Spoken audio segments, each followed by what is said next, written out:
Welcome to Phil Phails. My name is Phil Jones, and today I have returning guest Ashtyn Johnson. This ski instructor over here is I'm cold. is going to join me today. She's actually a running and lifting coach and the owner of propulsionfit.com.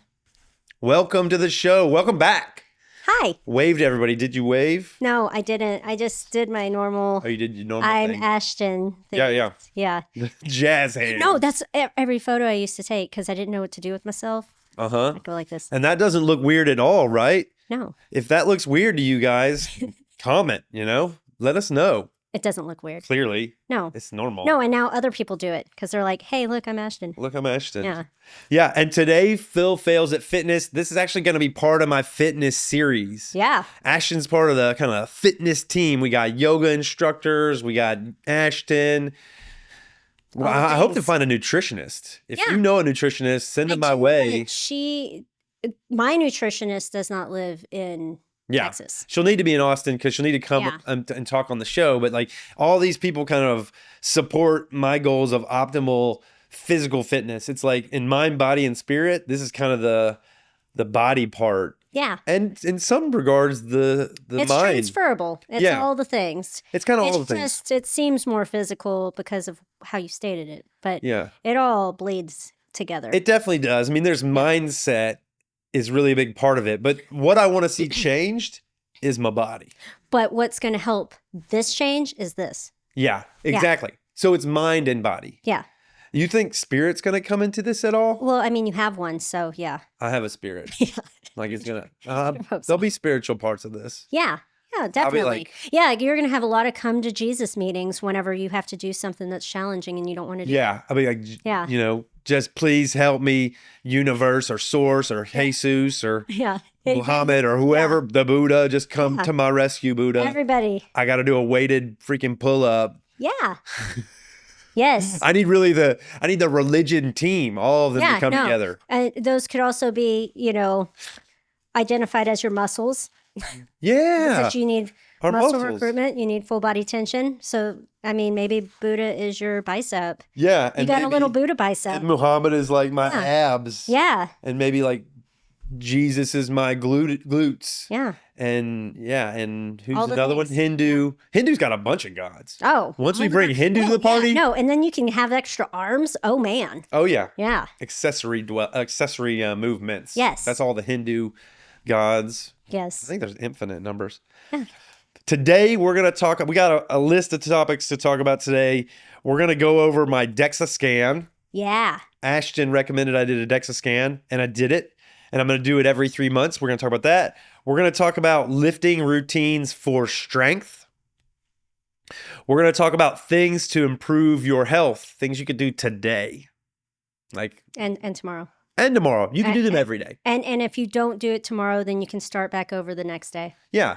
Mm-hmm. You can only do these things on days that end in Y, though. Yeah. Right? Yeah. Yeah. Yeah. Like today, yesterday, Sunday, Monday, Tuesday, Wednesday, Thursday, Friday, Saturday. Every day of the week, y'all. We're also going to talk about goals. In particular, my goals. But as we talk about your goals, we'll be modeling for you how you can make up your own goals. We're going to talk about SMART goals.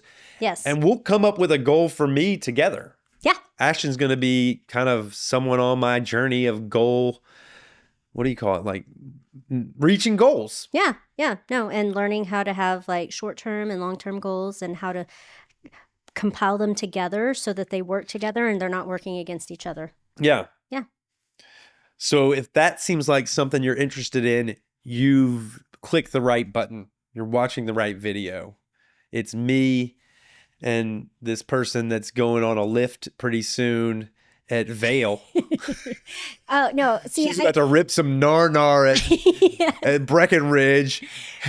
Well, but see, I just lifted some nar and then I came here, so I'm sweaty, so I'm cold. She's cold and sweaty, though, and that's okay. Yeah. This fire is real, and hopefully it will warm her up over time. Yes. And we'll have hot combo. Yeah. The hot combo. Yeah. Okay. Topic number 1, DEXA scan. Yes. It's very important. Tell us why.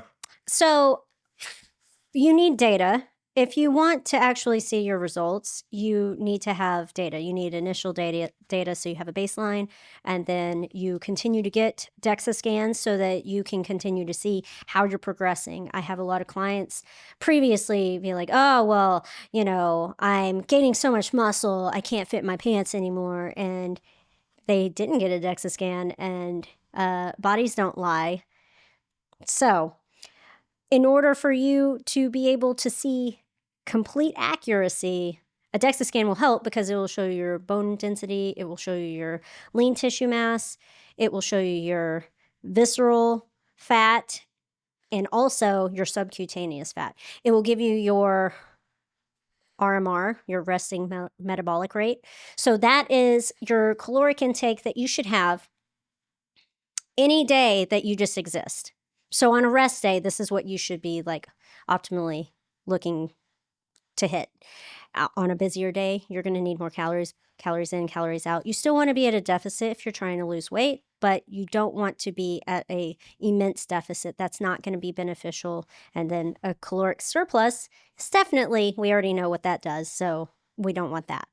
But having your RMR is going to give you a better idea of like where you need to be for your baseline of just existing calories. Mm-hmm. Yeah. Every day. That means what you eat during the day. Yeah.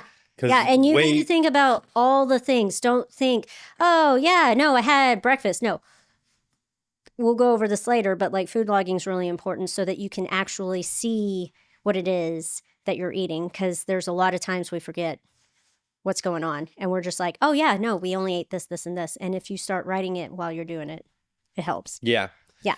That's something we'll get to when we talk about goals. Yeah. And so your bone density is also really important. Osteoporosis is real. And so you want to have the most dense bones ever.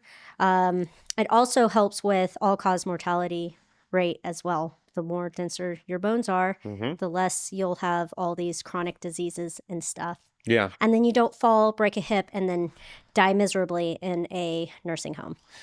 Yep. Or you'll do it later. You'll have a longer life of quality instead of just a snowball effect of terribleness. Snowball. Yeah. And this is, I mean, that's important. That's what I want. I want to have a long life of adventure and being able to having a body that does what I ask it to do, whether that's picking up groceries or going skiing or going running or cycling or just going on adventures, hiking. Yeah. And, like I really like the particular scan that you got because it also breaks it down: left arm, right arm, upper body, lower body. So it gives you a bunch of different breakdowns so you can actually see how much muscle mass you have in each limb, trunk, upper body versus lower body, where you store your fat more. Although usually that's pretty visual, but like sometimes you don't know. Yeah. Some people just think they have thick thighs and actually it's muscle or not so much. Yeah. I got a DEXA scan, y'all. Ashtyn recommended that I do it, and I did it. I set myself up to do 3 of them, actually. One at the beginning as we start this journey, one in the middle every 3 months. I'll do one in the middle and then one after 6 months, and we see kind of like what has the progress done? What's happened to my body over these 6 months? Yeah, and so I wouldn't recommend somebody doing it monthly because some people go overboard. So I'm just saying this so they're educated. Is it available? Yes. Yeah. But a DEXA scan is still radiation. It's very, very low grade. Radiation? Yes. It's very low grade of radiation. And that's why when I have clients, I strongly suggest them to do it when they first start. And then I have them do it every 6 months to a year afterwards because I want it a little more spread out. Because I don't want them to have as much radiation. I didn't know about the radiation, but y'all, I went into this place in Austin. Is a physical location. Yes. I walked in, I waited in the waiting room, and then I went back to this dark room in the back, and there was this big kind of bed with like an arm over the top of it. And I laid down. I kept my clothes on. Yeah. Your clothes stay on. It's not too weird. There's a technician there that sits at a computer, and this little thing is like above you, and it goes slowly over your body, and it goes zoom, zoom, zoom, then it moves down, and it goes zoom, zoom, zoom, and it moves down, zoom, zoom, zoom. It takes about 15 minutes, and you have to stay still. Yeah, it's kind of like a Xerox copy machine. Yeah. Except for your body. Yeah, And they might have a clone of me somewhere that that's what they're actually doing yeah. there. And when you get your image, it's 2D, so it makes you look really nice and fluffy. Huh. Yeah, Like, that is true. yeah, you're like, whoa, what is that? When I looked over at the technician at the computer, it was just like making my skeleton. Yes. Like all I saw was the skeleton, like more skeleton, more skeleton, more skeleton. Yeah. And you can see, like, did I not even lay straight? Yeah. Yeah. I was a little cattywampus one time and I was like, dang, like, am I broken or did I just not? Moved in the middle of it. Yeah. Yeah. Well, I have my DEXA scan, and Ashton and I are going to go over it. We're going to go over it because this is kind of a baseline for our work together, right? Yeah. This is the beginning of it. Here it is, Ashton. Okay. This is what I'm working with, and I'll put a graphic on there so that you guys can see this DEXA scan as well. But for now, Yeah. you're not going to be able to see it. Yeah. So I like this DEXA scan because it does, like the way that they break it down now with this visual is really nice. You like the dashboard? Yeah. I didn't think I would because I don't like changes and they didn't used to do it like this, but I like it. Good. Yeah, so it shows you your scan image and you can see your actual bones and stuff, which is really cool, I think. Because if you have scoliosis, you'll be able to see it. What do you think about those bones? The bones in the center of your thoracic kind of seem a little off, but not like terrible. Off? Yeah, like do you have scoliosis? Like I don't mine? think so. Oh, no. Oh, well. What? I'm not worried now, Ashton. Yeah, don't be worried. It's fine. Yeah, and so your total mass is 196.4. Your fat mass is 44.2. 196.4 is my weight. Yep. I weigh 196.4. Okay. Yeah, and so your body fat percentage, this is your visceral, this is your subcutaneous and visceral fat, all your fat. All my fat. Yeah, and you got to remember that blood has fat in it. Your brain matter is made out of lipids, which is fat. I got fat in my head. I got fat in my blood. We got to have fat head. It's important. This is why fats, like good fats, like omega-3s and stuff, are important because you need that for brain function. Okay. Yeah. Or you'll be foggy-headed. Yeah. You don't want that. No. Yeah. So you're 22.5% body fat. That's not bad. That's really good for the average bear. So if I weigh about 200 pounds, I'm just going to round up. That means 44 pounds of me is fat. Yes. Okay. Yeah, that was great math because it says 44.2. It also tells you this. I'm not that awesome at math, but you did a good job. Well, I rounded up and then I just multiplied what you said by 2. You just stop. Yeah. Yeah, stop showing off. But it also gives you this, like, it gives you like a scale at the bottom of each little square. Yeah. Like your body fat percentage square says 22.5%. And then it says you're in the lowest 40% of people. So this is talking about your age and your height. Yeah. And weight. Your demographic. And so you're in the top, or you're in the lowest 40%, which is great. Yeah. So you're in the green, which is good. Yeah. And then your visceral fat, you have 1.64 pounds of visceral fat. You really want this at as close to 0 or 0. Because visceral fat is the fat that's bad. It's the hardest fat, like density-wise. Subcutaneous is a lot soft, squishy, Yeah. You felt some squishy people. Uh-huh. I've felt myself. So, yeah, feeling on yourself. Squish. This is hard. These are those grandpa guts that you see. Yeah. And what it is it's hardened fat that is suffocating your organs. Yeah, it's not good. It's not good for you. This is what creates a lot of higher risk of obtaining a chronic disease. Yeah. Like high cholesterol. So I need to get rid of that visceral fat. Yeah. Heart condition issues, diabetes. Yada, yada. Yeah. Yes. Subcutaneous fat is a lot easier to lose. That's outside. That's here at the edges. Yeah. The soft, squishy. Yeah. The visceral fat is harder to lose. So it takes a little bit longer to lose it. But cleaning up your diet, like you're trying, is going to help. Your lean mass is 145.3. I'm dyslexic, sorry. 145.3 pounds of your body. Yeah. So the only thing that we're missing now is your bone mass. And your bone mass is almost 7 pounds. Isn't that crazy to think about? My bones are 7 pounds. Yeah, you got some bones. I would think my bones would be heavier than that. Yeah.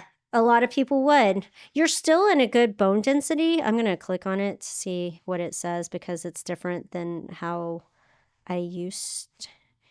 Okay, so it breaks it down in percentile still. And so what is it saying that you're in? It just says that you're in a good percentile. So you have like 1.3. I'm good on them bones. Yeah, but you always want more. I want more bones? Yeah, more bone density. More But bone strength training will help with your bone density. That's what it Okay. does. Yeah. So strictly strength, not hit type strength. Yeah. Strength training will help with bone density. Let's see. I don't like the way they wrote this because I don't know how to read this. Let's see. So this is what I was talking about. They'll show you like your head, your arms, your trunk, your legs, and they break it down by regions. Yeah. And that is really beneficial to know because it will help you understand where you carry your fat more. I carry mine in my trunk, I think. Let's see. And that's not a euphemism. No, that's an actualism. Yeah, you got more fat in your trunk. You're pretty even on your arms and legs. Yeah? Men can be. Women tend to carry more fat in their legs. Oh. Mm-hmm. You talking about these guns? Yes. Hurts. It hurts. He pulled a hammy somehow while he was. Yeah. Fixing my arms. I pulled a foot muscle. Yeah. So this is all really important to know, and it will break down like where your bone mineral content is. It will tell you where your lean mass, like where you hold the most lean mass. It's cool because like it says you have almost 61 pounds of lean mass. That's good? Yeah, in your trunk. Mm-hmm. You almost have 55.5 pounds of lean mass in your legs. Is that good? That's not bad. Sweet. You want some thicker legs though. Okay. The thicker the leg, the better. Okay. If it's muscle. Yeah. Yeah, muscle thickness down Yeah, there. so this also goes and tells you your RMR, and it says that, let me see, because it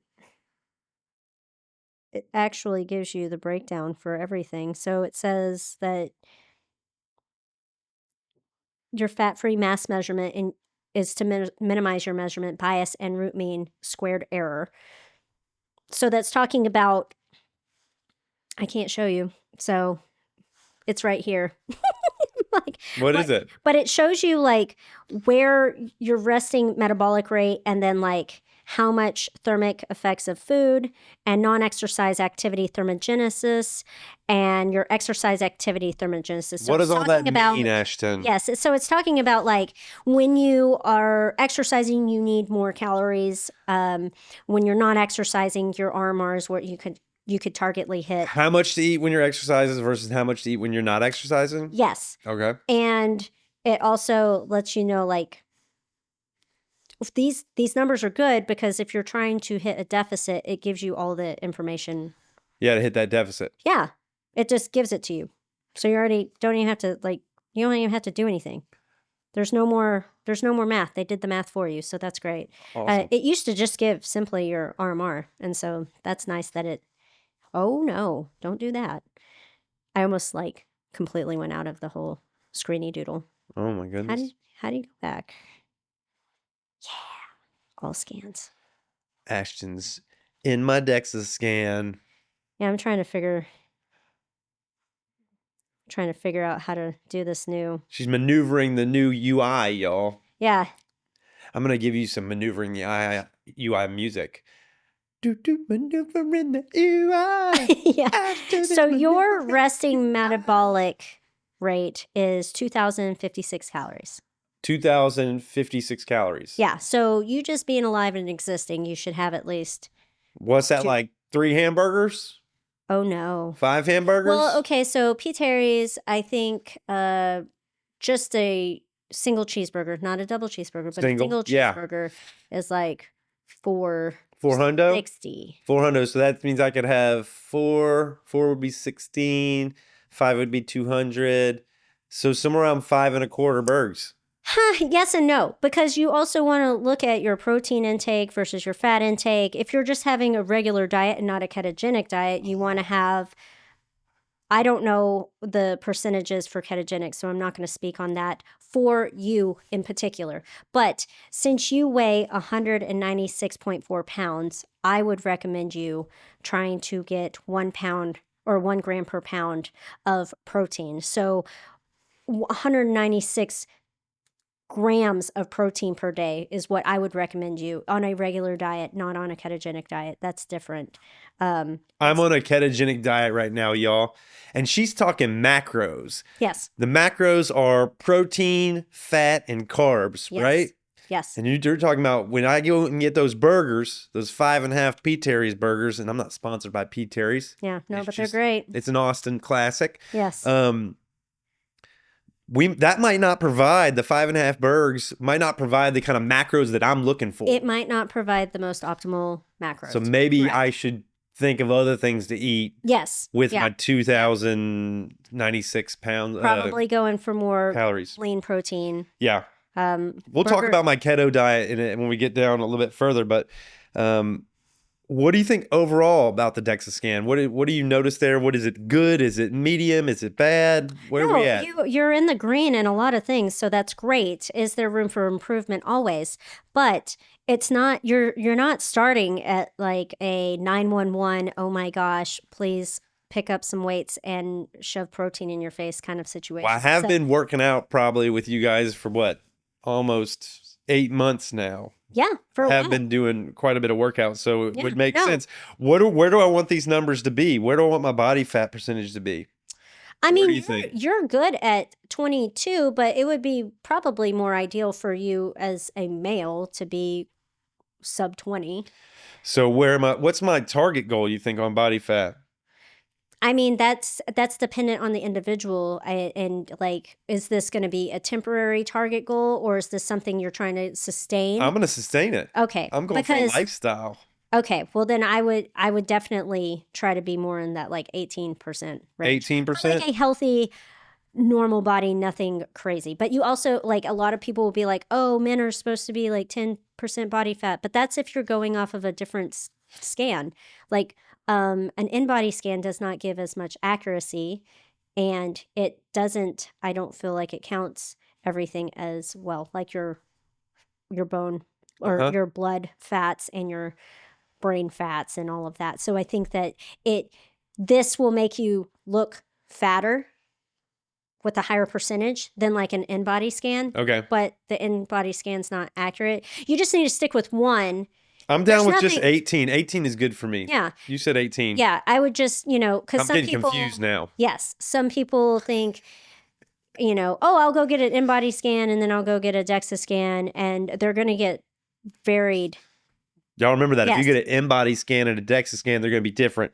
What about visceral fat? What number do I want there? 0. I told you. 0 visceral. Yeah, as close to 0 as possible. So I'm shooting for 0 on the visceral, but that's going to be hard to get rid of. Hopefully. It'll take time. It'll take time. Lean mass, what am I looking for?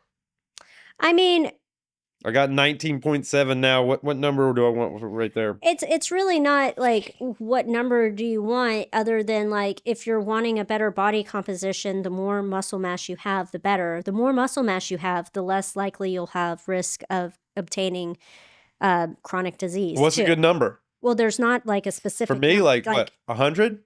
Well, where are you at? 19.7? 19.7 lean mass. No, but that's not your pounds of lean mass. That's at the top. Scroll up, it says lean mass, 147.3 pounds. Yeah, so we already knew you were 22% body fat, so you just want to be, the more, it's not a number this is not where you would have like a SMART goal. This is just, you want to continue to try to get your muscle. Oh, because as my lean mass goes up, my fat mass goes down. Yes. And so if I have 18%, I'm going to have, I see what you're saying. Yeah. So like, for example, my last DEXA scan was, I guess, 3 or 4 months ago. I lost 4% body fat from 2020 to then. Mm-hmm. So I'm 16% body fat. You're at 16. Yes. And then my lean mass tissue Wow. it went up 6.5 pounds from when I started. So now I have like almost 97 pounds of lean tissue. And I want my bone mass to go up a little bit too. Yes. Yeah. Like as close to 99 percentile as you can get. 99 percentile of bone mass? Mhm. That's my skeleton. Yeah. Then my skeleton, I would just be a skeleton. No, then, you if it's wouldn't. 99%. No. It's the density of it. It's not the like it's not. Bone density is different than bone mass. Well, bone mass is how much. How many pounds of my whole body is Yes. bone? And Bone I'm like density almost is 7 your pounds of bone. detail, and that's going to be the denseness of it. You want to have tungsten type density. Really you don't want to have dense bones. aluminum type Okay. density. Does that make sense? Gotcha. But we don't have a number there I'm shooting for. 99th percentile. 99th. Oh, so that's this little thing, the green. I want to Yes. be further in the green. Further in the So green. essentially, I want to be further in the green on all these. Yes. Body fat, visceral fat, lean mass, Yeah. bone density. Yeah. And I and- can't specifically tell you like, oh yeah, you want to gain point whatever. Yeah. You just want more. I would never put a goal there other than to get as close to 100 as possible. On bone density. Yeah. I want less visceral fat. I want no visceral fat. Yes. I want less body fat. And I want more lean mass, more bone density. Yes. Do I want my resting metabolic to go up or down? Your resting metabolic rate will go up the more lean mass you have. Oh. Boop. Mine went up 200 to 300 more calories from 2020 to 2024. From developing more muscle mass. Okay, limb lean mass. Does that matter? Limb lean mass probably will go up as I get more strength training and more So lifting. that's just breaking down your limbs to trunk to lower. It's not like your overall numbers are more important than limb, trunk, and legs. Those are just important for you to see. So you can see, like, if you go to your scan, you can see, like, if your left leg has more muscle than your right Dang, leg. when I look at my little scans, I look like a fat body. Yeah, because it's 2D. Yeah. God bless. Yeah. I really got a lot over in the hip area. Everybody looks like Big Bertha. My skeleton looks Hips don't cool, y'all. lie. My skeleton looks cool though. Yeah. I can't wait to share that with people. But yeah, that's interesting stuff. Okay, anything else we want to say about the DEXA scan? You should do it. I am doing it. Y'all should do it too. Yeah, no. I'm doing it. I guess after I do it these 3 times, I won't do it every 3 months. I'll start to do it you're less doing it frequently. for educational purposes, Yeah. and it's not going to be a continual thing. But I think after that, you should definitely look more into like 6 months to a year instead of every 3 months, because it is radiation. And radiation is bad, y'all. Over time, yeah. Yeah, we don't want that. All right. DEXA discussion over.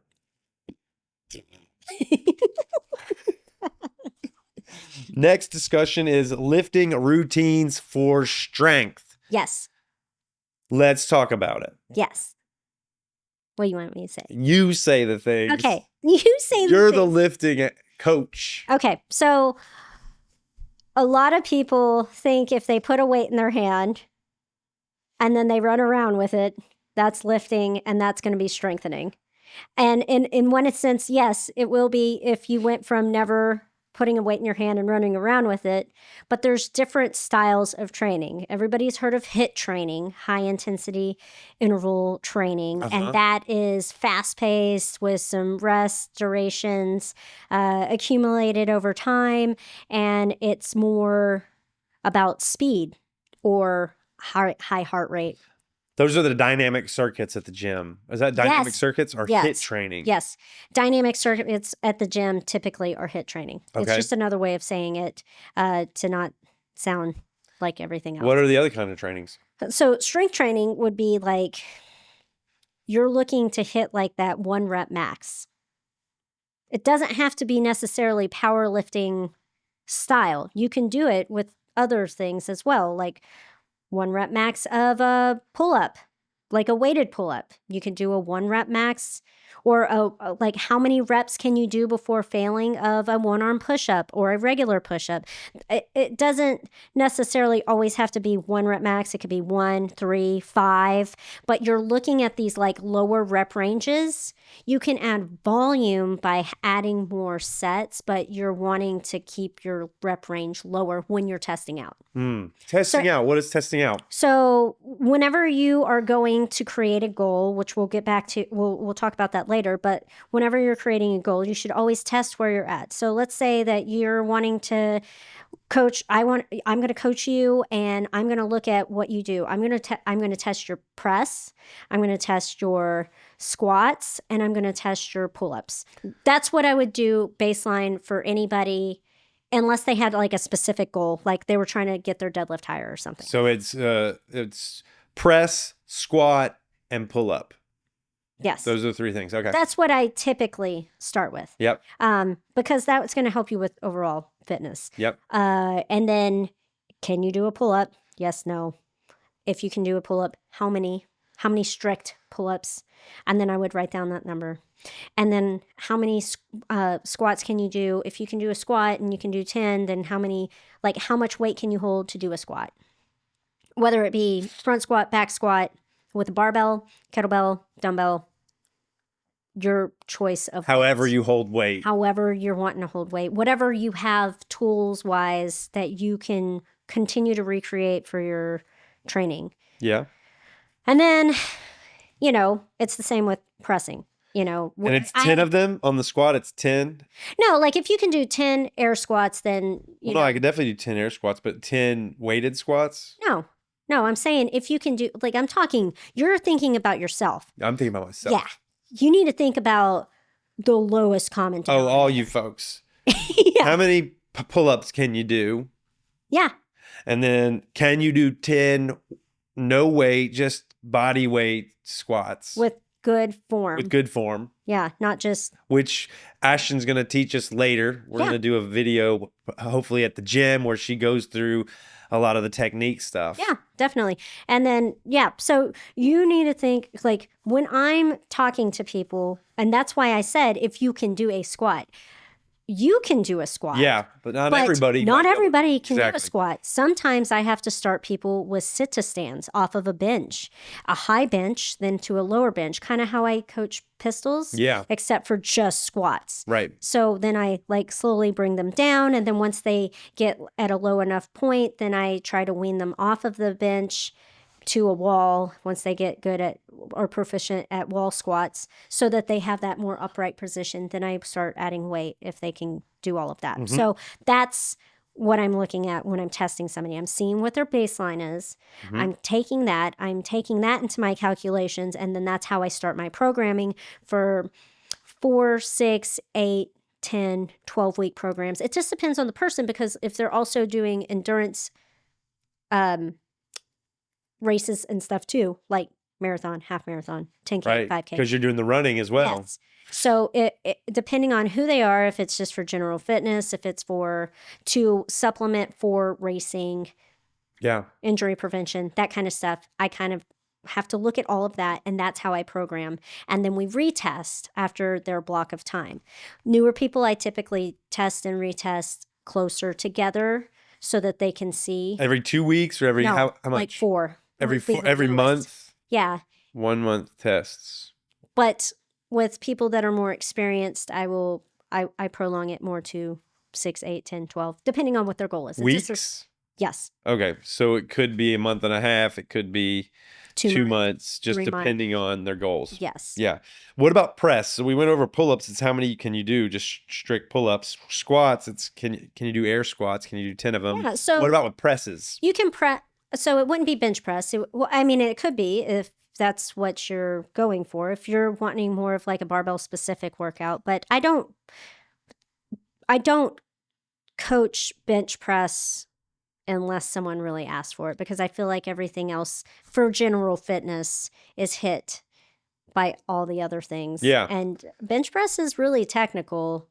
Well, let's talk about kettlebells. That's Yeah. what you do more is Yeah. kettlebells or barbells? Yeah. Or I So mean dumbbells? if we were to do a test for kettlebells and those are going to be bigger gaps between each bell, right? So you've got like the 8 kilogram, the 12, the 16, the 20, the 24. So it's going to limit you a lot quicker on how much you can do. Yeah. I would probably, when I first start with them, not do a 1 rep max, and it would be more so of like, how many reps can you get with this 12 kilogram? We'll just say How that. many reps? Yeah. What are you doing? Are you laying down? Are they on No, their standing kneeling? press. Are they Standing press. standing up? Yep. Standing press. Standing and So pressing either it up. one arm, two arm. Two arms at the same time? Yeah. It's just One depending arm. on like what we're working on. No, like it's not a what do you call that when you give it a little bounce? That's a push press. You don't do push press? Is it a strict press? Push press is fine for like accessory movements, but if you're working on trying to get strong and strictly strength, then you want to get stronger at your strict press. You want to get stronger at your strict pull up.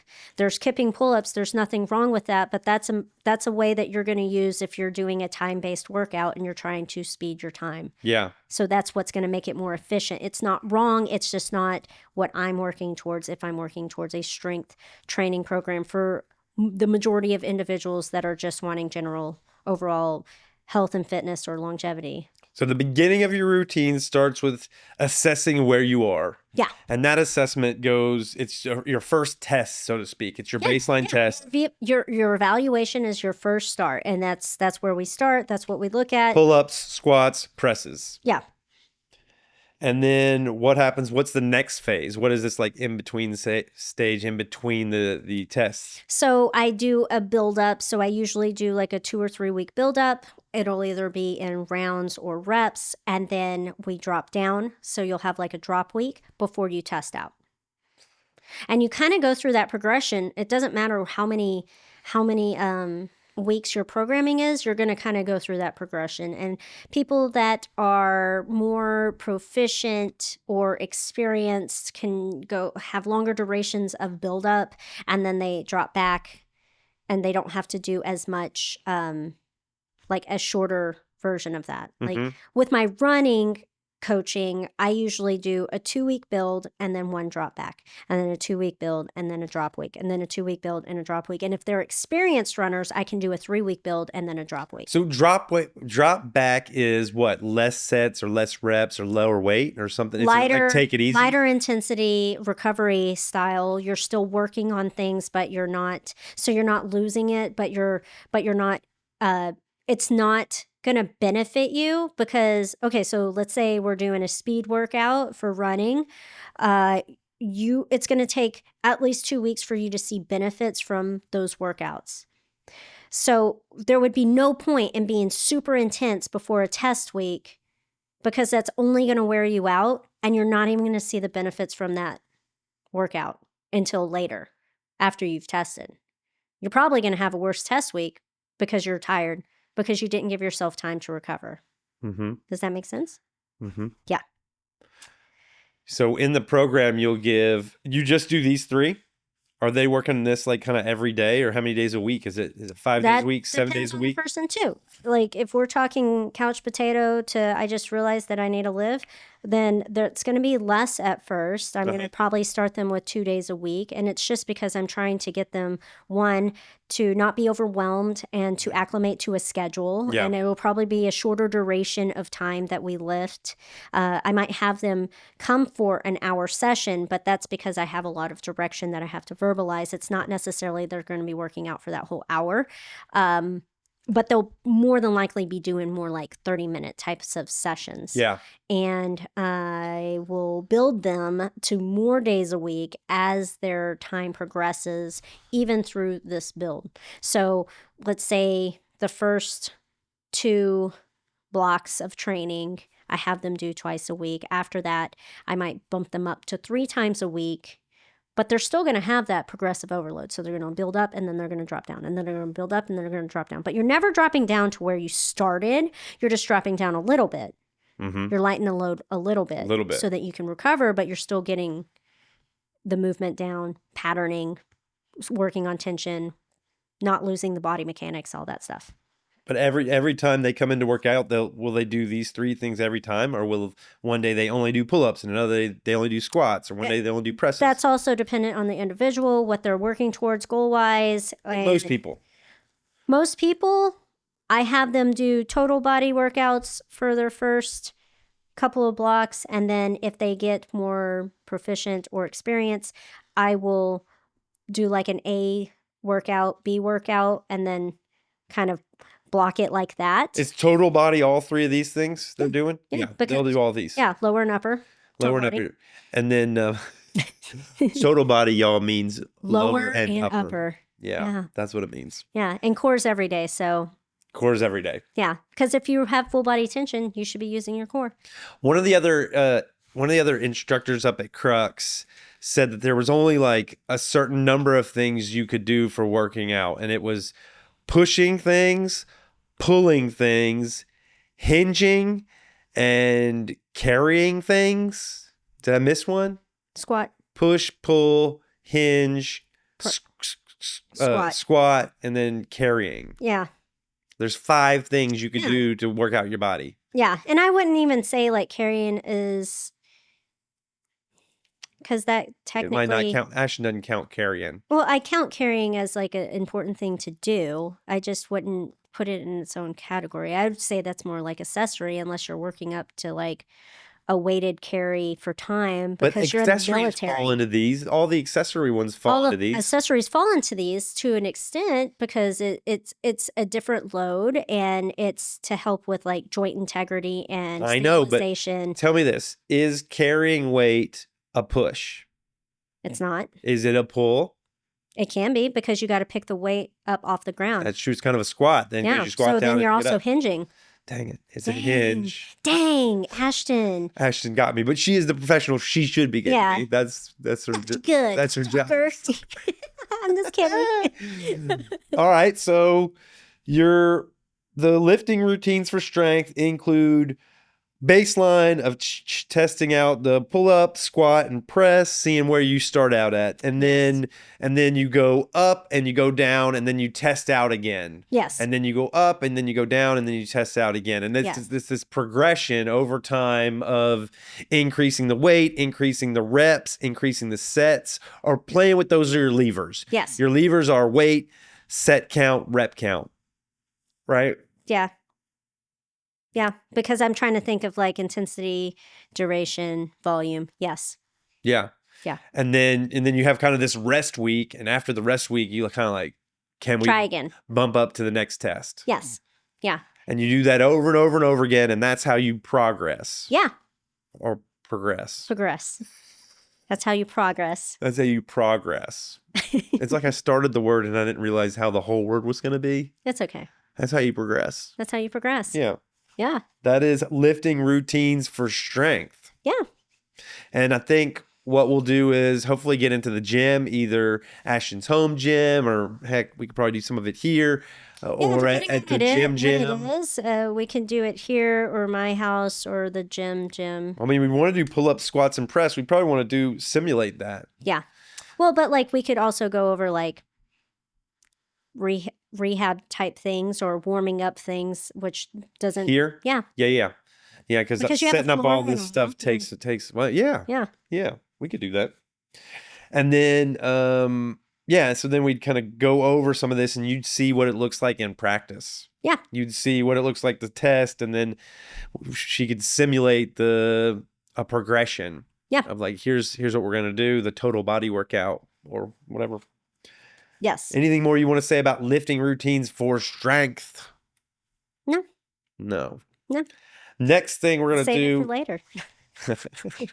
Next thing we're going to do is we're going to talk about things to improve your health today. Yeah. Things you could do today to improve your health. Yes. Right? Yeah. Yeah. Let's do it. Let's do it. Number 1. Sleep. Yeah. Sleep is really important for brain function. Sleep is really important for muscle recovery and muscle development and body fat, like reducing body fat. Yeah, everything. Your whole system works off of sleep. Yeah. Your GI will be better if you get sleep. Your everything will be better if Yeah. you get sleep. Not only does it matter the amount of sleep, everybody's different. So there's not like a set number, but it's usually around 7 to 9 hours per day that you need sleep. 7 to 9 hours, y'all. Yeah. But the structure of it. The structure? So I always go to bed between 7:30 and 8:30. That's lame, I know. Yeah. But I wake up at 4 a.m. Yeah. every morning. So because I do that, I wake up easy. The consistency of the routine. Yes, and you it go to doesn't- bed at the same time every night Yep. and you wake up at the same time Yeah. every morning. Yes.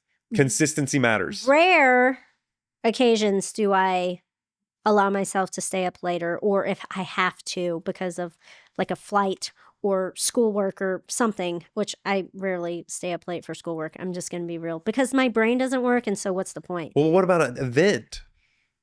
Yes, an event. A get together with friends. That would be one. Yeah. Or when I did a 12-hour run in the middle of the night, that was one. But like I had, it like took a toll on me, and it took time for me to recover from that because of just losing my sleep schedule. So I think that you should limit that. Like I'm not saying don't be social. I'm not saying, don't go do fun things that are out of your sleep schedule, but you should probably 90% be on a strict schedule. Yeah. 90-10 rule for most anything in your life is probably best. Yeah. Even diet. And that is 7 to 9 hours a night. Yeah. That is having a strict go to bed time and a wake up time. Yes. Not strict, consistent. Consistent. We're looking for consistency. Yeah, we're not trying to be rigid. Yeah. But we need to be more consistent. Consistent. That is a slight bit of rigidity, Yeah. but like it's important if you want to see results and you want to feel results. Yep. If you want to improve your health Yeah. today. If your health is that important to you, then you should consider those two things. Yep. And that's simple, easy, free 99. That's free 99, y'all. Yeah. That's number one, sleep. What is number two, Ashtyn? Hydration. Look at the camera, tell 'em. Hydration. Hydration. You better We're hydrate. talking about water. You're going to want to pour it all over your body. Make sure you get it in your ears. No. Make sure you get it in between your toes. We're talking about water, y'all. Up your nose. No, just kidding. No. No, you just drink water. Drink water.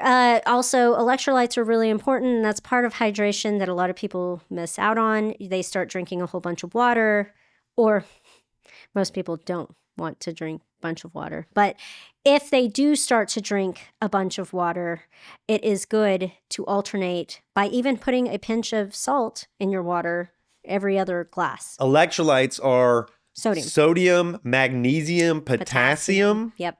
It's those three things. Yes. I, right now, am out of electrolyte powder, and so I've been drinking pickle juice. Pickle juice is delish. It is delicious. Yes, it's the nectar of the gods. Yeah. So I've just been sipping on a pickle juice jar. It's not as much sodium as electrolyte Powder. powder, Yeah. but you can add salt to it. I need to get And some. people don't understand how much more salt they actually need. And if you're a super sweaty athlete, you do need more like 1,000 to 2,000 milligrams of sodium, which is like a gram or two of sodium per day. Be drinking water, y'all, too. Don't drink soda or diet soda or sugary drinks No, but like fruit herbal juices. And Herbal coffee teas is good. count as liquids. Some people don't think coffee counts because they consider that a diuretic, but I think it's either or. It's Well, your the stuff personal I've choice. seen says that caffeine's not good for your brain health because it's a vasal. It's a vasodilator. Yeah, thank you. Yeah, you're welcome. I'm here with the words. She's the professional here today. Yeah. You're It's like, a vasodilator, Yeah. and it's not great for your brain. But In it's- fact, caffeine's not. but a vasodilator is good for your blood flow, which Good is for your good blood for flow. your lifting. Yeah, it's or good for your lifting. Just, any sort of physical function. And a lot of supplements have caffeine in it for that reason. I do not caffeine. Some people do. I'm not going to put them down today. No, I think it's a personal Choice. Yeah. Water's not, though. I have ADHD, so yeah. Yeah. I have ADHD, so I don't need more energy. I don't need something stimulating me like caffeine. Well, and I feel like sometimes you try to help yourself because you're tired. Yeah. And I think because You might I should have just sleep. ADHD, it just makes me tireder. I'm just like, oh my God, I'm now asleep. Well, if you're tired, if your body's like saying I'm tired, There's nothing else to put in the cup. just go to sleep. Yeah. Take a nap, y'all. Don't force your body to do stuff when your body's saying I'm tired. No, Anyway, you that's a gotta whole nother listen to topic. your baseline, yeah. Listen to your body. But water, how much water? Well, so I always recommend to try to get about a half a gallon a day. Now, some people say 8 ounce glasses a day. I don't know math, so I don't know if that's a half a gallon, but yeah, it This says is it on the 24 side. ounces. Yeah. So that'd be, I couldn't imagine drinking just 64 ounces of water a day. Unless I think it depends also. that would be 3 of these? Yeah, I definitely drink 3 of these a day. Yeah, me too. I think it also depends on what you're eating. And if you're getting a lot of like fruit or vegetables that have water in it, that's how you can get away with less water. But we live in Texas and we're sweaty humans. And so I feel like with my people that are super active and super sweaty, I try to have them do a half gallon a day. Why is water important? For hydration, which also helps with brain function. Salt helps with brain function. It helps with your ticker. You need salt for your heart to work. Too much salt's not good either, but like too much water's not good. You've got to play it out. But I think you're safe to say that like doing a pinch of salt in your glass of water, every other glass, fine. Himalayan sea salt? Does it matter what kind of salt? That's fine. It's sodium. Okay. Yeah. And it's a cheaper way of doing it than doing the electrolyte powders, but you're not getting the potassium and magnesium. So you've got to consider that. How are you going to get those sources otherwise? What do you pinch in there for those? I don't. You just have to buy you have to buy those. Yeah. You have to buy magnesium and I use magnesium at night and because it helps you sleep. And I like, I mean, I'm not promoting them because I'm not a sponsor, but Element is one of my favorite. Yep. I've had it. Yeah, it makes my life easy for sure. So with me being outside coaching, I have to consume Those packets. Yeah. I have to consume a lot more. And so I do my own sweating and then I do sweating for others because I just exist. She sweats for all of us, y'all. Yeah. She's sweating for the masses. Sweat for the masses. Number 2 is water. Yes. Number 3. Food. Logging food. Nutrition. We're talking macros now. You want to simplify it at first. Okay, what is food? Trying to better yourself. Yeah, how do they improve their health today? What's food? I would just start logging your food. Just log your food. Yeah, like when I have people that finally have been consistent with lifting and they're like, they probably mentioned this many times before, oh, I want to work on my nutrition.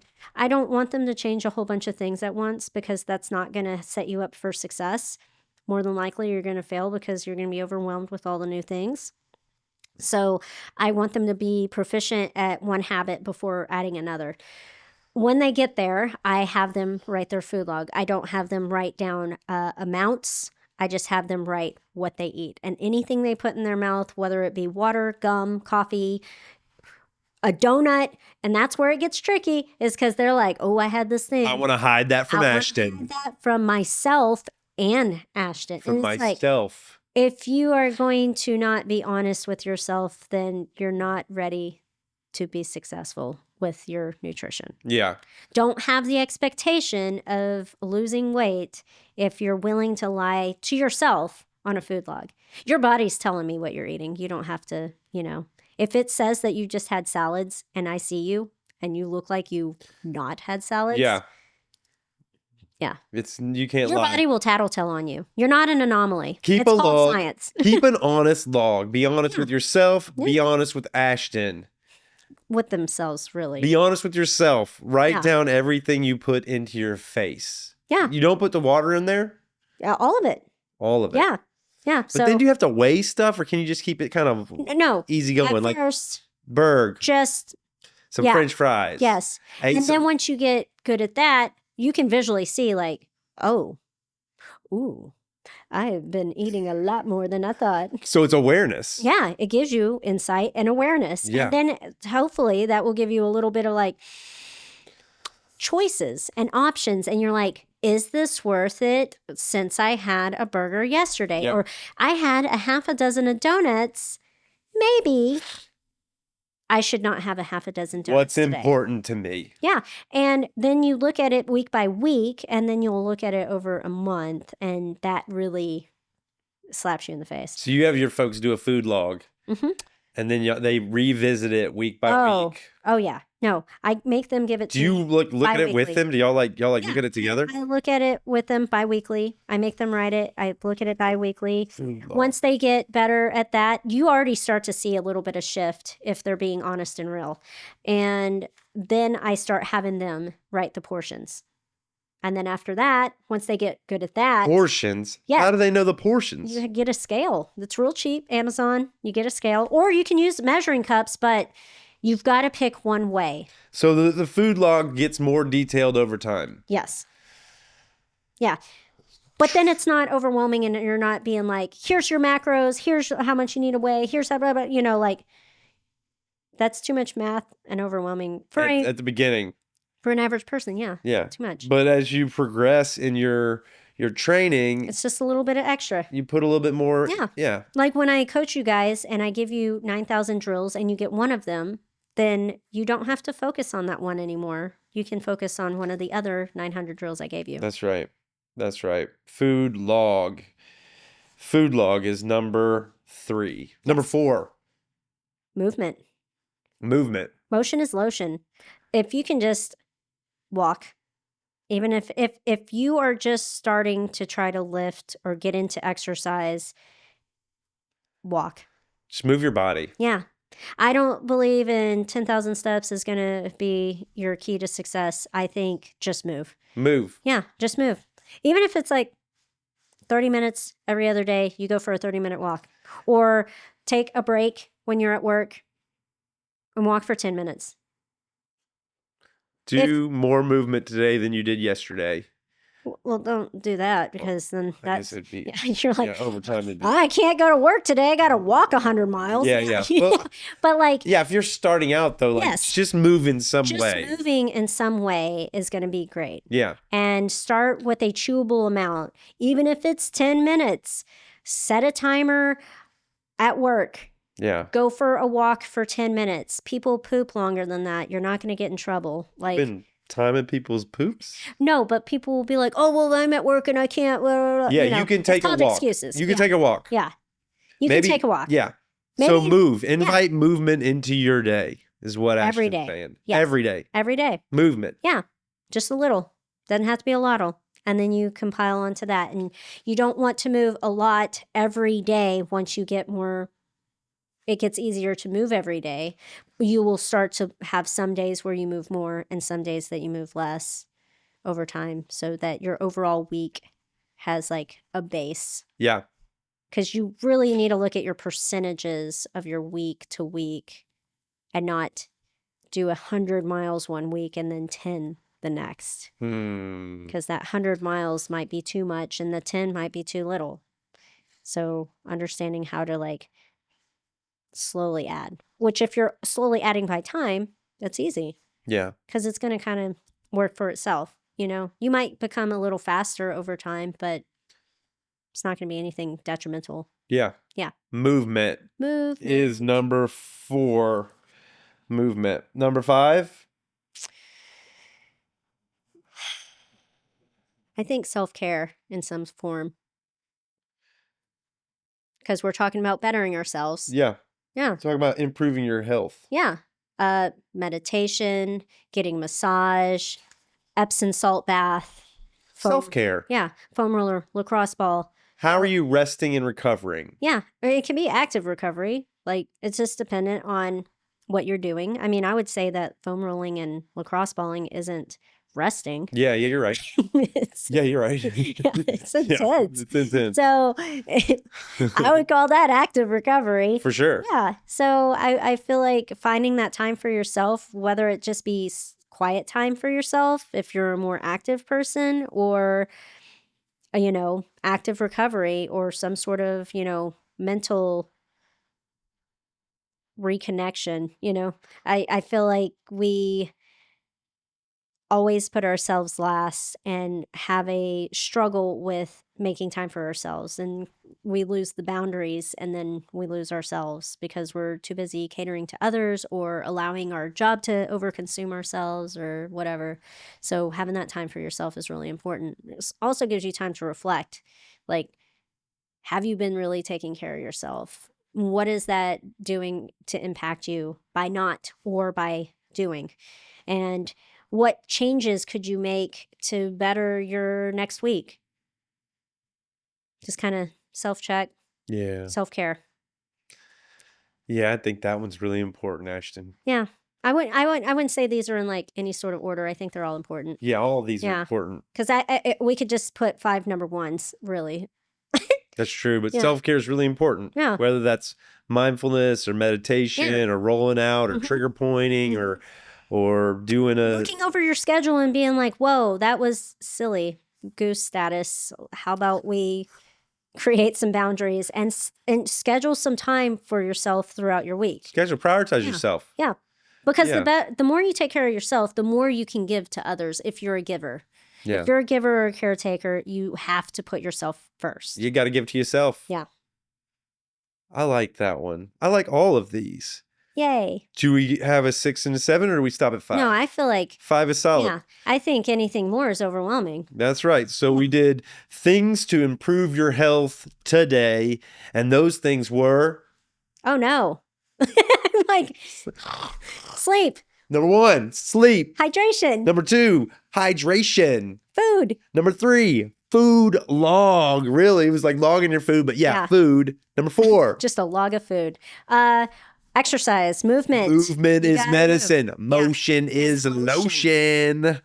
Number 5, Self-care. self-care. I felt like that was a quiz. I was like, pop quiz. We numbered them, but they're all number 1. It might as Yeah. well have been number 1, sleep. Number Yeah. 1, water. Number 1, food log. Or Yes. tracking your food, having awareness around what you put in your body, really. Yeah. Number 4, movement. Or number 1, movement. Number 1, self-care. Yeah. Number 1 and number 1. Number 1 and number 1 and number with 1. a number 1 and then follow another number 1. We did a list, y'all. Yeah, we did it. Ashtyn and I made a list for you people. We hope that you enjoy. I'm looking there. You look I there. was like, You look there. We did not. He doesn't do that every time. We made a list for y'all. It's got 5 things on it, and we've told you there's 5 things. Yeah. Yeah. Last thing we're going to discuss today is goals. Kind of goals for me, and we're going to make a goal for me. First, we're going to talk a little bit about goals, right? Yeah. And then we'll make one. Maybe we'll make a couple. Well, we'll make whatever. We'll figure that out together. I think we should make one. One make solid one. goal. While Ashton's getting some water, I need to wet my whistle. she's knocking out that number 2 important thing, water. Yeah, the second one. SMART goals are, SMART is an acronym. SMART stands for specific, measurable, attainable, relevant, and timely. Timeline. Timeline. Timely. Timely. You got to be timely with your timeline. Yeah. Yeah. Specific is like, what am I gonna do? What outcome do I want to see specifically? It's not like I want to go walking. It's like I want to be able to walk a mile in 10 minutes. That's a specific. I want to walk a mile in. I want to walk a mile in 15 20 minutes. Oh, now we're getting slow. Okay, whatever. We got the tortoise and the hare here. I want to walk a mile in 15 minutes. Fine. That's a specific goal, right? By a month. or Okay, yeah. Like by a month. yeah. Well, we're getting to the whole SMART thing. weeks. Yeah. Well, Hey. then you're getting the timely in there. Yeah, well, hey, I like didn't that. know we were not. I was just doing the specific part. Oh, I thought we were like Yes. trying to like make an example. Not your example, but an example. It's an example, right? Yeah. Do it again. Say it again. We're going to walk 1 mile in 15 minutes in 4 weeks. 4 weeks' time. We want to be able to walk 1 mile in 15 minutes. Yeah. Is that a SMART goal? It's specific. Yeah. It's measurable because every time we walk a mile, we'll know we need to keep track of every time. You could make it more detailed. I'm not trying to make things harder. but I like it. Like I'm going to walk 3 times a week for 30 minutes in order to walk a mile in 15 minutes in 4 weeks. Okay. That would just make it more detailed. That's not better or worse. I'm just saying you could get really. And with the SMART goal, the specific is like what your goal is, the Yes. 1 mile, 15 minutes. Yes. The measurable part is like you're doing it 3 times a week. Your increments. And your duration. Yeah. Your consistency. Right. Yeah. Your measurable is like your volume. Well, I'm working up to the 15 minutes. The first time it's not 15 minutes. The first time it might take you 25 minutes and then 22 minutes. And then maybe you had a bad day and it was 30 minutes, but you're like moving towards your goal. You wouldn't, like when you're looking at your time in order to, let's say like this is a time goal for a 1 mile. Yeah. It doesn't matter if it's walking or running. You're not going to just do a mile each day. So what you're like, when I said like 3 times a week for 30 minutes, you are going to hit longer than a mile. You might get faster on some days than others. You might have a specific speed day. That's how you could get more detailed. Yeah. But your whole thing isn't like, yes, repetitiveness and redundancy or monotony is important in order to obtain your goal, but how you hit your variables is also important to obtain your goal. Like to make yourself faster, you have to do X, Y, and Z to get there. It's not just keep trying a mile, because if you're full throttle, if you full throttle every single time trying to hit this lower, you're just draining yourself instead of having like an easy day and walking less, but being easy for 30 minutes. And then one day being interval, speed walk, recover walk, speed walk, recover walk, speed walk, recover walk, speed walk, recover walk. And then having like your long day of 45 minutes, that like having that kind of like variation is how you would build your progressive overload in order to have your drop, in order to test out to get to your goal. Does that make sense? Yep, I think so. Yes, it does make sense. Okay. Yeah. Like, so you're not always doing the exact same thing every time. Sometimes you might go longer or shorter. Sometimes you might try to go faster or slower. So but you're looking at intensity and volume and duration. Intensity, volume, and duration. Yes. And when you're walking or running, intensity is the speed. Yes. Volume is the distance. Yes, or time. And duration is how long you're... Yeah, or consistency. Yeah. Okay. So like how many times a week. Okay. Attainable in the SMART goal, S is specific, M is measurable. Attainable is... within your means. It's realistic, y'all. Yeah. I'm not going to say next week I want to be able to run a 3-minute mile. I don't even think Usain Bolt runs a 3. Does Usain Bolt run a 3-minute mile? If he does, I don't know about it. People are crazy now, though. Like people running real fast, y'all, but I'm not going to do that. No, you're not. Phil's not going to do that, and I'm not going to set that goal because it's not attainable. Yeah.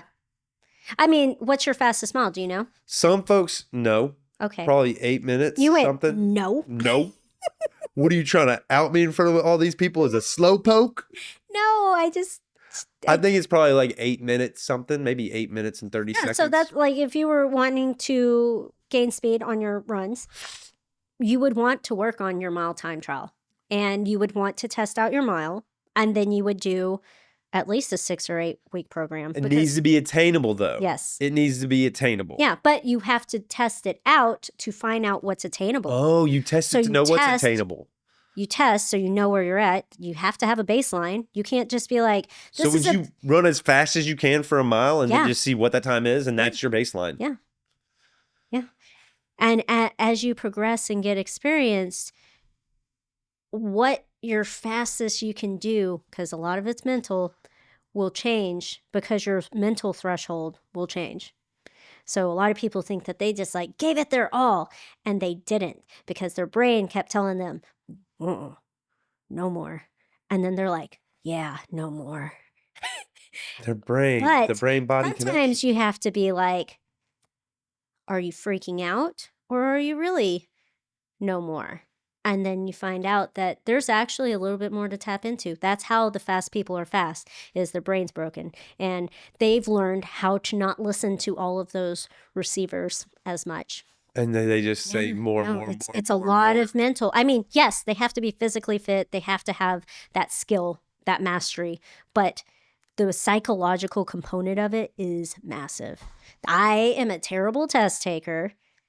I know from experience, and I usually do really, really crappy at any sort of test. And so as I've gotten older and as I like to call it getting more dead inside, it's just learning how to maneuver around my brain a little bit more, though. Like, Yeah. I've learned how to overcome a lot of inconveniences or struggles or fear, because fear is what's going to slow you down too. You're scared because your heart rate is high, or you're breathing heavy. But are you breathing heavy because you're panicked, or are you breathing heavy because you're breathing heavy for the sake of it and you're actually pushing yourself the furthest? Most of the time, it's panic. If you check in with yourself, half the time it's panic. Yeah. And you're like, oh. And you calm down with your breath, which lowers your heart rate. And then you're doing a faster speed with less effort. That's the psychological component you're talking Yeah, about. because you get all like tense. Can you see that in my ski suit? Yeah. All right. That's attainable. Then R is relevant. Yeah. So that means it's like it's important in your life in some way. Yeah. Like there's a reason you're doing it. Yeah. Which could be personal. It's your reason. Like, why are you doing this goal? You need to want to do it. It has to have. It could be for a job. I want this goal because I need to hit this time for this job. Yep. Law enforcement, military, whatever. Yep. Or I need this so that I can hit this at this job. Yep. It could be for your personal. It could be for just your own fitness goals. It doesn't have to do anything with a job. I mean, and it could be shallow. Like, I just want to beat my sister, you know? Yeah, my sister's fast, and I want to make sure that I show her. Yeah. Who's boss? Yeah. I am. I'm boss.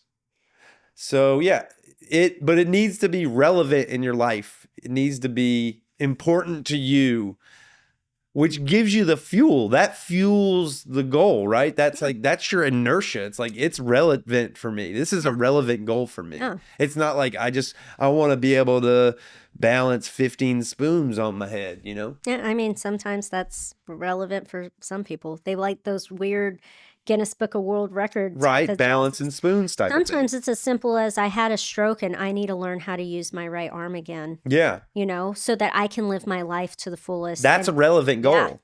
Yeah. I had to do it a lot when I was in my inpatient rehab hospital situation for school. Folks were like, I need to rebuild my life. Yeah. I need to start participating and like functioning. Yeah. That's a great goal. That's a great relevance. Yeah.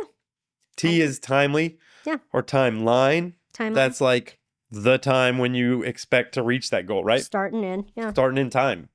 And so we went through SMART, specific, measurable, attainable, relevant, and timeline or timely. And now how should I set a goal? I don't know. What do you want to work on?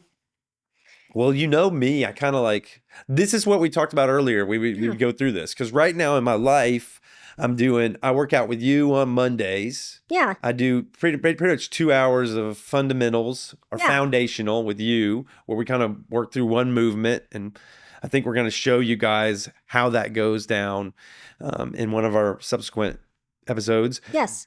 I also do Cameron's class, which is basically strength and conditioning. Like we go through a push, we go through a pull, we go through a press, we go through squats, we do some accessory movements. We also do a ab thing, and then we play a game. Yes. I do that on Mondays and Wednesdays. Yeah. I do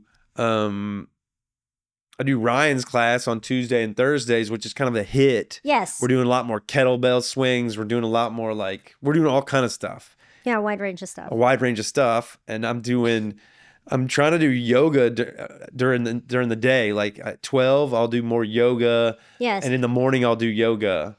And trying to get at least one strength workout or HIIT workout a day. Yes.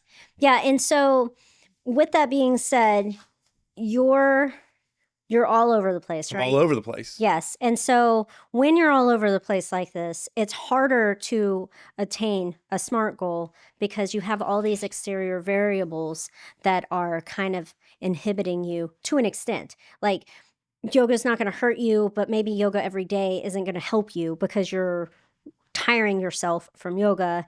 If you're doing all these different variations of lifting and not keeping it specified to your goal, that can also cause different results. And so it's not wrong what you're doing, but Yeah. it's harder for you to obtain a specific goal if you have all these other variables being involved in your life. How can I hone them like a point towards a goal? Like, because I So, love yoga for its mindfulness. I love yoga for its like it has a lot of values. The community, the sangha, the stretching and breathing. Like I do stretch oh, and yeah, breathe and no, stuff like that. absolutely. And, like that's when you have to figure out what your priorities are because, Yeah. like, is your priority to really get stronger or is your priority to have yoga? And it's not that you can't do yoga, it's how frequently you do yoga. If you're wanting to work on this one specific goal, if your goal is to learn how to do a weighted pull up, doing yoga 5 days a week isn't going to benefit that. But if you did 1 day a week or 2 days a week of yoga and then focused on your lifting specifically for your pull ups, whether it be accessory and your regular workouts, whatever, that's going to help you more realistically obtain your goal quicker. I'm not saying you can't. You could probably, hey, I'm doing a pull up. Hey, now I've got 10 body weight pull ups. Hey, now I can do a weighted pull up. I'm not saying it's not going to happen, but if it's a Priority priority thing to you to get it faster, then you're going to have to back off on the other things that are not up as high on your priority if that is for the your goal. priority. How many times? So if we're gonna set a goal, how many times a week would I need to Work on the work on skill the skill? at least 3 times a week. 3 times a week. In your estimation, can I keep doing the hit classes and all the strength and conditioning while I'm working on this goal on the other days of the week? I would say that it's probably not going to benefit you a lot if you did one a week. That would maybe be okay if you did one a week of some sort of high intensity stuff and then 1 day a week of yoga. You could even do on certain days like a 2 a day, but you wouldn't want to have multiple days of hit and multiple days of yoga if this is your goal. I'm just trying to make sure that you I understand think that I that's might be clear. wrong on this. I'm not the professional, you're the professional, but I would think yoga would complement any of this. Yes and no. It Because we depends don't on, do like my yoga is not like workout like strength yoga. It's but you're more like still you're exerting stretching your energy. body. And if you're like you can be hypermobile and that could be a detriment to you too if you're trying to work on strengthening and obtaining structure around your shoulders or your hips. If you're too open, then that isn't good. There's got to be this like fine line of openness and tightness. I have that problem because I run. Yeah. Like I do the thing that doesn't necessarily benefit lifting and strength training, but they also complement each other. It just depends on how you do it. But I get tight because of running, and then I have to work myself out mobility wise to be able to continue to strength train and it not affect my running. And I have to time my running and strength training accordingly throughout my schedule appropriately in order to benefit from everything I do. I can't go run 10 miles or do a speed workout and then immediately go do a strong hard lift like with my coach. I would have to wait at least 3 hours in between, make sure there's a meal, some sort of feeding or refueling, and then recover to do that. So you need like at least a Yeah. 3 hour window. Some people benefit from running post lifting. I actually like doing speed workouts before I do a hard lift, but that's because of how my body works. But isn't running the same as yoga? It's not. If you No, can those are two. run, why can't I do yoga? You can, but there's also this thing called experience and time that you've been experienced. How long have I been doing this and how long have Yeah, you you've been been doing doing this a long time. you will be able to do more later, but doing a whole bunch every day is not setting you up for success for you to hit your goal as quick, is what I'm saying. It's not that you can't hit it. It's not that you won't hit it ever. So I'll do 3 times a week, 1 hour every a time, you think? About That 1 would hour be a workout? fair time to say. 3 times a week, 1 hour workout. Yeah, and you could have like a light, medium, and heavy day for your strength training. Okay. Light, medium, and heavy. Yeah. And we're going to have to, I think we're going to have to end because I'm aware of your time. Yeah. And you got something at 4:45. Yeah. And it's 4:33 now. What? So I'm going to wrap it up with us. No, that's good. Out of respect for your time. Thank you. And we'll talk about a little bit of this offline. Yeah, for sure. Because I would like to show them and I would like to experience what you're talking about as far as like a routine. Yeah. No, and So it's that really important to learn this because a lot of people think more is better, and it's not necessarily true. And it depends on like when, how, timing. Ashtyn, all I'm that. just lonely. I know. I like being with people, and I'm here editing the videos all the time. And I have this time where I love this time. Oh, yeah, no, it's fun. I like hanging out with you. Yeah. But I only set up this equipment like once a month, and that's only like, and then I got all this sea of time where I'm just editing and releasing stuff. And like, I want to be around people. So I do yoga. I go to these classes to be around community and to meet people, make friends. Yes. No. So maybe I could just go and slack. Just go and just do very little. Just like, do. Or you could find new modalities of socializing. Oh, man. I know. I want to be around fitness-focused people, though. You can be, and you can network, and then that can maybe help promote everything. We're going to continue talking about this. I You think... went- Your papers. I need my papers. Your papers sound like ruffled feathers. I am ruffled. You're ruffling me. Sorry. Before we did this, Ashtyn was like, hey, I'm going to have to say something. Is it okay if I say some things that you Yes. might not like? Yes, I And was afraid. I was like, yes. Yes, and now he has ruffled feathers. And now I've ruffled. Yeah, ruffled. Yeah, he's all flared out. But it's okay. This is Phil Phails with Ashtyn Johnson. She is a running and lifting coach. Yes. Her company is propulsionfit.com. Yes. And we're talking about Phil failing at fitness. Yes. We talked about a lot. Failing a lot. We talked about DEXA-scan. Yes. She reviewed it. Yep. It was super cool. You guys are going to see that. All the We things. talked about lifting routines for strength, Yes. progressive improvement, Yes. testing out. Yes. The 3 things: pull, squat, press. We talked about things to improve your health like sleep, water, food log, movement, and self-care. And we talked about SMART goals. Absolutely. And we started to develop a SMART goal for me. Yes.